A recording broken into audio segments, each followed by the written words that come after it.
let us study two very important properties of circle. I have already put a star there because the textbook has not given any names to these properties. And what is the inconvenience of not giving the name? Whenever we use it, we have to write full length explanation. जैसे अगर हम लोग Pythagoras theorem use करते हैं तो लिखते हैं by Pythagoras theorem. अब ये प्रॉपर्टी जब आप यूज करेंगे तो उसको नाम ही नहीं है, उसका फुल लेंथ एक्सप्लेनेशन लिखना होता है। तो what I have done on my own, I have given a name and in my opinion the name is most suitable to the content of the property. Okay, so the names are properties of angle between internally and externally intersecting seconds. Okay, let us study the first property. Side by side we will study the second property also, and then I'll explain to you how do we reach to these conclusions. पहले property में ऐसे कहा गया है कि अगर दो seconds यानी लाइंस जो सर्कल को दो पॉइंट्स में इंटरसेक्ट करती है, तो ये एक लाइन है ए बी और दूसरी लाइन है C D. Okay, if they intersect each other inside the circle then the angle between these two lines, ये हम लोग ये आर्क और ये आर्क, इन दोनों आर्क्स की मदद से, उनके मेजरमेंट की मदद से निकाल सकते। तो here we have written the property that angle AED, this angle, या ये भी एंगल बोल सकते हैं क्योंकि दोनों vertically opposite angle, measure of this angle is half the sum. अगर दो सेकेंड से एक दूसरे को सर्कल के अंदर इंटरसेक्ट करती है तो बीच में सम आता, लेकिन अगर दो सेकेंड से एक दूसरे को बाहर में इंटरसेक्ट करती है तो डिफरेंस आता है। आपको वो ध्यान में रखना है कि इंटरनली में सम आएगा, एक्सटर्नली में डिफरेंस आएगा, माइनस आएगा। ठीक है, so it is this angle is half the sum of the measures of these two arcs. कौन से arc? Arc, this arc intercepted by this angle and the arc intercepted by its vertically opposite angle. तो ये दोनों angles arcs के measures की जो सम आएगी उसका आधा will be the major of angle AED.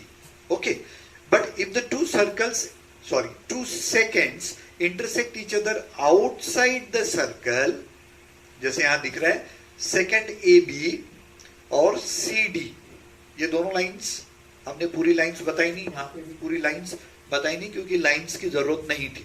Okay, so this line and this line, they are intersecting outside the circle, then the measure of the angle between those seconds, and that is angle E, this is equal to half the difference between two arcs. अब जब हम लोग lower classes में difference बोलेंगे तो it is the larger arc minus the smaller arc, major of the larger arc AC minus measure of the smaller arc BD. Is that very clear? Okay, so internally में half the sum of the two arcs. कौन से arcs? Intercepted by the angle and its vertically opposite angle. यहाँ पे half the measure of this angle is half the difference between the two arcs. कौन से two arcs? Which are intercepted by angle E. Angle E ये दो arc intercept करता है तो उनका डिफरेंस आएगा। अब डिफरेंस लेते वक्त मैंने बताया बड़े में से छोटे को माइनस करना है और उसका आधा करेंगे तो you will get major of this arc. अब प्रूफ तो बहुत ऑर्डिनरी है, लेट मी एक्सप्लेन दैट। पहले इधर एक्सप्लेन कर दूं। To understand how do we get this, let me draw segment AD। इसको मैं एंगल नंबर 1 दे देता हूं, इसको एंगल 2 दे देते और इसको एंगल 3 दे देते।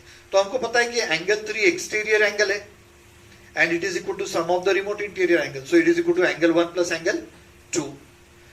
But I know that angle 1, ये जो एंगल है ये इंस्क्राइब्ड एंगल है and its measure is half of the intercepted arc by inscribed angle theorem, so this is equal to half of measure of arc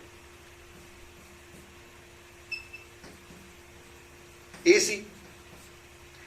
इस angle का measure intercepted arc के measure के आधा होता है, that is the inscribed angle theorem. Can we say the same thing for angle 2? Angle 2 ये भी तो इंस्क्राइब्ड एंगल है. Measure of the inscribed angle is half of this arc, so I write half measure of arc BD.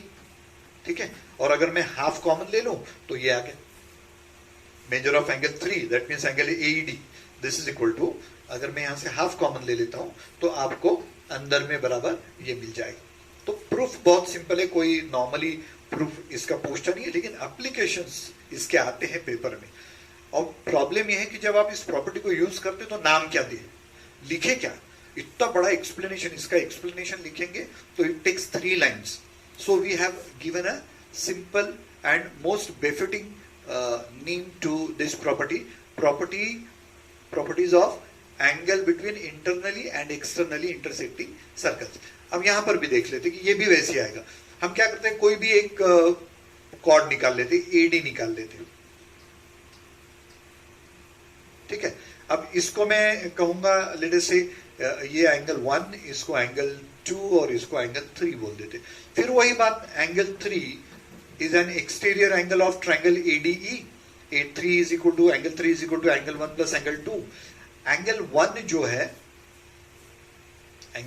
है वो inscribed angle है, तो इसका major जो है वो हाफ ऑफ दिस आर्क होगा. तो एंगल 1 की जगह आप क्या लिख सकते हैं, half of arc, half measure of arc BD. ठीक है, यहां पर एंगल 3 भी इंस्क्राइब्ड एंगल है. वर्टेक्स अगर सर्कल के ऊपर होता है तो उसको इंस्क्राइब्ड एंगल बोलते हैं. So this is the inscribed angle. Measure of this angle is half of this arc. तो on the right hand side I write half measure of arc AC plus इधर में एंगल जो 2 था वो तो as it is. That means 2 inscribed angles, angle 1 and angle 3, angle 1 and angle 3. I have replaced them by inscribed angle theorem. Measure of the inscribed angle is half of the intercepted arc. Measure of this inscribed angle is half of this intercepted arc. तो ये हो गया, दोनों replace कर दिए. अब इसको अगर मैं लेफ्ट में ट्रांसफर कर दूं तो what do you get, half measure of arc AC minus half measure of arc BD. This is equal to angle 2. इसमें से हाफ कॉमन ले लो और साइड्स इंटरचेंज कर दो. दोनों साइड्स इंटरचेंज भी करता हूं और हाफ कॉमन भी ले लेता हूं. तो what you get, angle 2 is equal to half common ले लिया measure of arc AC plus minus measure of arc BD. तो ये प्रॉपर्टी भी प्रूव हो गई कि मेजर ऑफ एंगल E यानी angle 2, so it is equal to half the difference of measure of intercepted arcs. Okay, तो ये भी प्रॉपर्टी आ गई. तो आपको प्रूफ ध्यान में रखने की जरूरत नहीं है, लेकिन कंक्लूजन्स, ये प्रूफ आपके पास वीडियो में आ गए. मैं दोनों प्रूफ को मिटा देता हूं, लेकिन कंक्लूजन्स ध्यान में रखना है.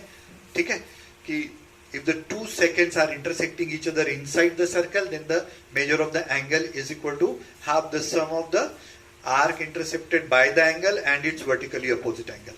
Here, when the 2 seconds are intersecting each other outside the circle, then measure of the angle is equal to half the difference between the 2 arcs intercepted by that angle. When you take the difference, you have to write measure of the larger arc minus the smaller arc. Okay, so these are 2 important properties. Now almost all the information to solve the examples we have collected, and now let us solve the problems.